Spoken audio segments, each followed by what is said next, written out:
नमस्कार, मैं हूं आमिर बेग। आप देख रहे हैं सिटी बुलेटिन न्यूज़। पेश हैं आज के प्रमुख समाचार।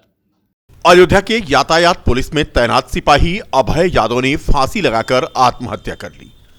कोतवाली नगर के खोजनपुर कॉलोनी में किराए के मकान में यातायात का सिपाही अभय यादव रहता था। कानपुर नगर के पनकी थाना क्षेत्र का रहने वाला था यातायात का सिपाही अभय यादव।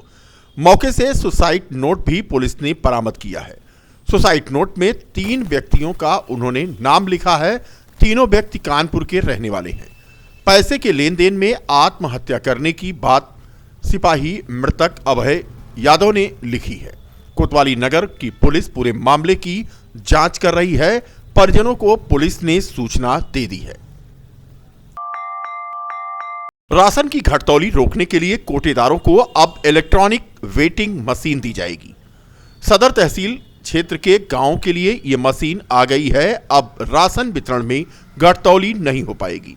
इसके लिए प्रशासन ने 170 इलेक्ट्रॉनिक वेटिंग मशीन प्रदान किया है। जिला आपूर्ति विभाग की पूर्ति निरीक्षक पूजा सिंह ने बताया कि तहसील मुख्यालय पर 70 राशन की इलेक्ट्रॉनिक वेटिंग मशीन भेजी गई हैं। ई पासिंग मशीन के साथ लॉक लगाया जाएगा। इसके बाद कोटेदारों को प्रशिक्षित किया जाएगा।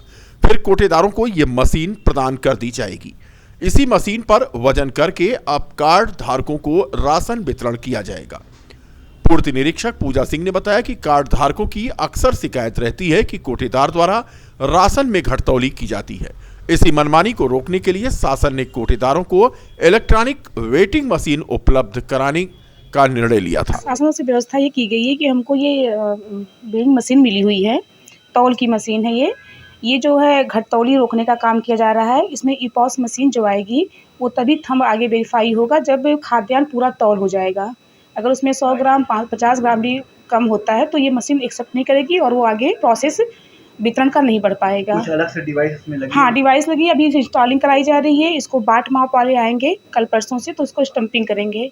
उसके बाद हमारी कोटवाल को ट्रेनिंग कराई जाएगी। मशीन से इसको ब्लूटूथ से कनेक्ट कराया जाएगा। उसके बाद वितरण कार्य प्रारंभ कराया जाएगा। कितना पूरे जिले में आया होगा? पूरे जिले का तो हमारे 992 दुकानें पूरे जिले की हैं।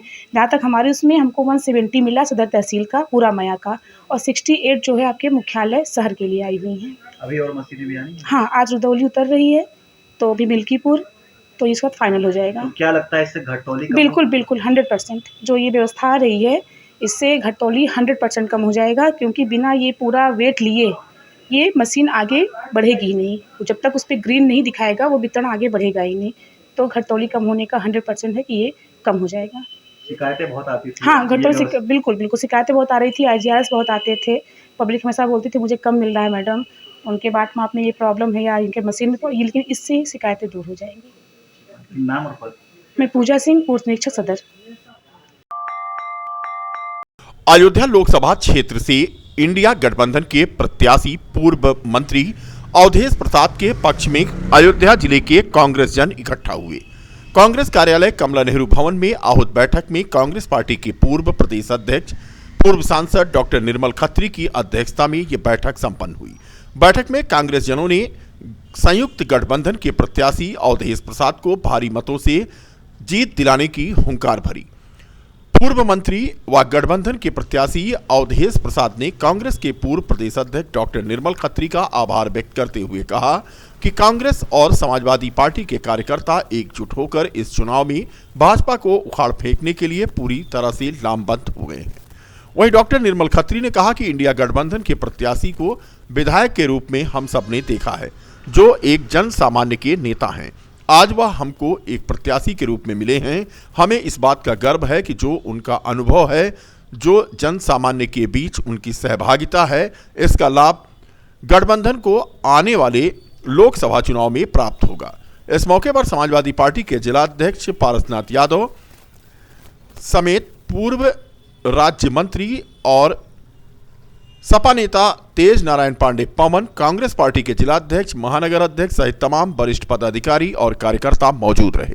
आज कांग्रेस पार्टी के कार्यालय जिला मुख्यालय कमला नेहरू भवन में जिले और शहर के कांग्रेस जनों की ये बैठक हमारे पार्टी के अध्यक्ष माननीय अखिलेश यादव जी और महानगर अध्यक्ष बेद सिंह कमल जी द्वारा आहूत की गई और उन लोगों के द्वारा इंडिया गठबंधन के जो प्रत्याशी हैं यहाँ पर फैजाबाद लोकसभा क्षेत्र से माननीय अवधेश प्रसाद जी, उनसे चाहा गया कि वह आ जाएं और ये परिवार जो उनके साथ मिल करके लग करके चुनाव लड़ना चाहता है उसके बीच में बैठ करके चर्चाओं का आदान प्रदान हो। आज इस बैठक में अन्य भी हमारे नेतागण भी समाजवादी पार्टी के आए हैं और उन सब के बीच माननीय अवधेश प्रसाद जी जो हमारे लोकसभा के संयुक्त प्रत्याशी हैं, गठबंधन के प्रत्याशी हैं, इंडिया के प्रत्याशी हैं, उनके साथ हम लोग यहाँ पर बैठे हैं। माननीय अवधेश प्रसाद जी के किसी परिचय के मोहताज नहीं हैं।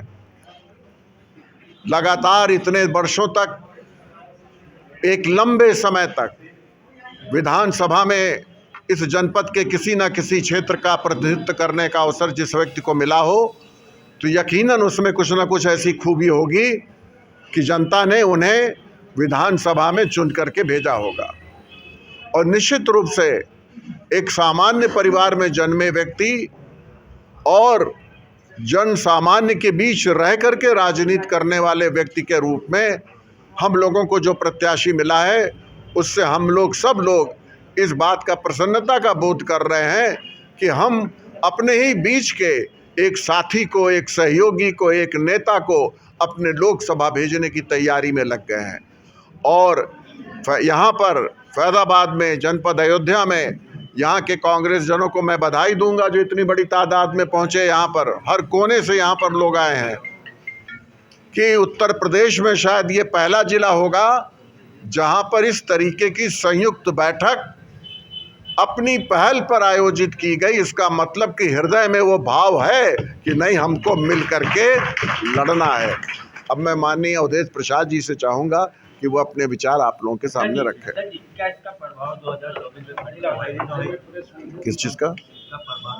चुनाव जो आ रहा है पड़ेगा? निश्चित रूप से पड़ेगा। मोदी सरकार को ये गठबंधन उखाड़ फेंकेगा। युवा शक्ति को संगठन में जोड़कर 400 पार की संकल्पना के साथ आगे बढ़ रही भारतीय जनता पार्टी की युवा मोर्चा ने गुरुवार को बीकापुर स्थित डांग बंगले पर युवा चौपाल का आयोजन किया। युवा चौपाल में मुख्य अतिथि के रूप में सांसद लल्लू सिंह ने युवाओं से संवाद स्थापित करते हुए अपने जीवन के अनेक प्रेरणादायक उदाहरण युवाओं से साझा किया। इस दौरान उन्होंने युवाओं को सरकारी नौकरियों पर निर्भर रहने के बजाय स्वावलंबी बनकर रोजगारदाता बनने का मंत्र दिया। उन्होंने बताया कि धर्मनगरी अयोध्या में छोटे एवं मझले व्यापार को पंख लगा है। 22 जनवरी के बाद अयोध्या में शहर से लेकर गांव तक रोजगार की तमाम संभावनाएं पैदा हुई हैं। प्रधानमंत्री की विकसित भारत की संकल्पना युवा शक्ति के प्रदर्शन पर निर्भर है। कार्यक्रम के दौरान भारतीय जनता युवा मोर्चा के जिलाध्यक्ष सुनील कुमार मिश्रा, नगर पंचायत अध्यक्ष राकेश पांडे राणा, मंडल अध्यक्ष के अलावा अन्य नेता मौजूद थे। 10 लोगों को, 100 लोगों को, 200 लोगों को नौकरी मिली। सरकारी नौकरियां भी देने का काम सरकार कर रही है, लेकिन हमारी सरकार में सिफारिश के आधार पर, पैसे के आधार पर नौकरी नहीं है। जो प्रतिभावान है उनको नौकरी मिल रही है। आज जो भी बच्चे जिनमें प्रतिभा है नौकरी पा रहे हैं उनसे पूछिए तो अब बताएंगे कि हम न कोई हमारी सिफारिश थी, न कोई हमने कोई, बल्कि वो कहते हैं कि भारतीय जनता पार्टी की अगर सरकार न होती तो हम नौकरी ना पाते। तो इतना बड़ा देश है, 140 करोड़ की आबादी है, उसमें अगर कुटीर उद्योग को प्रोत्साहित नहीं किया तो सबको नौकरी देना संभव है। इसलिए कुटीर उद्योग को सरकार प्रोत्साहित करती है कि जिससे सब अपने पैरों पर, जैसे चीन आर्थिक दृष्टि से संपन्न है, जापान आर्थिक दृष्टि से संपन्न है, यहाँ सब घर घर कुटीर उद्योग। इसलिए कुटीर उद्योग को बढ़ावा देने का काम सरकार कर रही है और ये पर्यटन जो दुनिया का सबसे बड़ा उद्योग माना जाता है, उस दृष्टि से वे उत्तर प्रदेश में तो बहुत संभावना। आईजीआरएस पर हुई शिकायत के आधार पर गुरुवार को जिला ड्रग निरीक्षक के नेतृत्व में ड्रग की टीम ने भदरसा स्थित कैप मेडिकल स्टोर पर छापा मारा तो हड़कंप मच गया। शिकायतकर्ता की पहचान नहीं हो सकी और न ही शिकायत की पुष्टि हुई। नतीजा यह रहा कि घंटों की कड़ी मशक्कत के बाद भी ड्रग इंस्पेक्टर को मेडिकल स्टोर संचालन में कोई गैर कानूनी बात नहीं मिली। ड्रग इंस्पेक्टर सुमित वर्मा ने बताया कि ऑनलाइन शिकायत के आधार पर भदरसा स्थित कैप मेडिकल स्टोर पर अवैध संचालन की शिकायत की जांच की गई। जांच के दौरान मेडिकल स्टोर के सभी कागजात दुरुस्त पाए गए। सिविल लाइन स्थित इंटरनेशनल स्कूल ऑफ लर्निंग का वार्षिकोत्सव एवं स्थापना दिवस समारोह मनाया गया। वार्षिकोत्सव का शुभारंभ मुख्य अतिथि के रूप में पधारी श्रीमती दीपा कोडनानी, पत्नी कर्नल चक्षु Karwal, commanding officer 11 Jat regiment भारतीय सेना अयोध्या कैंट ने मां सरस्वती की प्रतिमा पर माल्यार्पण और दीप प्रज्वलन कर किया। विद्यालय की प्रधानाचार्य मोहिता खत्री ने मुख्य अतिथि का स्वागत किया।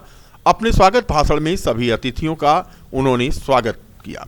विद्यालय की प्रगति एवं शिक्षण प्रणाली के बारे में जानकारी दी। कार्यक्रम का आगाज सरस्वती वंदना और गणेश वंदना नृत्य के साथ हुआ। विद्यालय के छात्र छात्राओं ने पूर्ण उत्साह एवं हर्षोल्लास के साथ विभिन्न प्रस्तुतियां की। कार्यक्रम में महाराष्ट्र, पंजाब, हरियाणा, जम्मू कश्मीर, दक्षिण भारत के लोक नृत्यों पर आधारित छात्र छात्राओं ने अपनी प्रस्तुति दी। कार्यक्रम का संचालन सुचारू रूप से विद्यालय की वरिष्ठ अध्यापिका मांडवी खरे और ऋतु सोनी ने किया। आदित्य राणा, सगुन, ओमायसा, अंशु, कुंतल, वंश कुमार, श्यान खान, अर्पिता, आकृष्टि, राघव, हार्दिक, ऋतु आदि छात्र छात्राओं का कार्यक्रम में विशेष उत्साह रहा। विद्यालय प्रबंधक किशन सावंत ने बच्चों द्वारा प्रस्तुत किए गए कार्यक्रमों की जमकर तारीफ करते हुए उनके उज्जवल भविष्य की कामना की।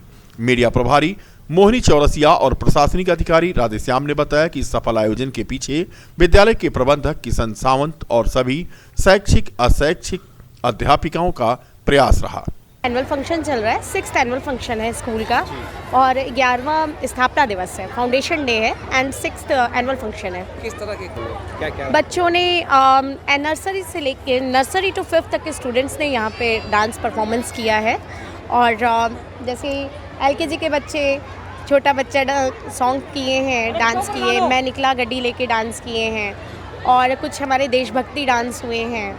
तो ये सब परफॉर्मेंस स्किट के द्वारा, ड्रामा के द्वारा ये दिखाया गया हमें कि किस तरीके से अपनी ज़िंदगी को हमें जीना है।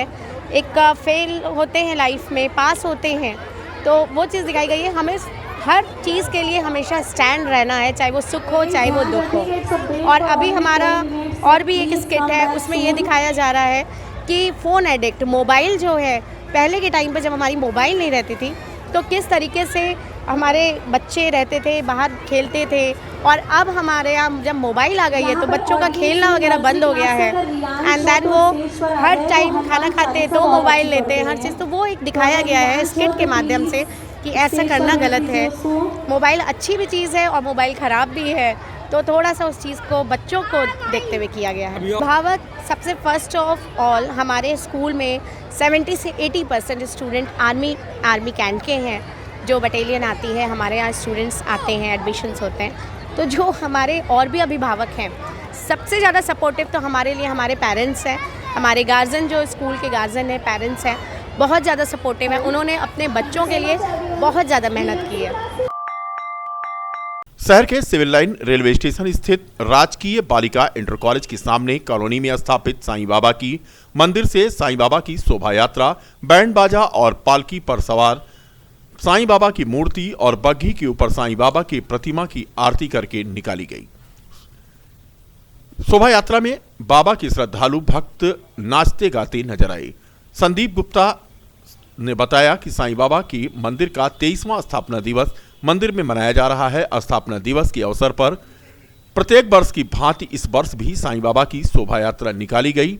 जो सिविल लाइन होते हुए रिकाबगंज चौक से वापस उसी रास्ते मंदिर तक पहुंची।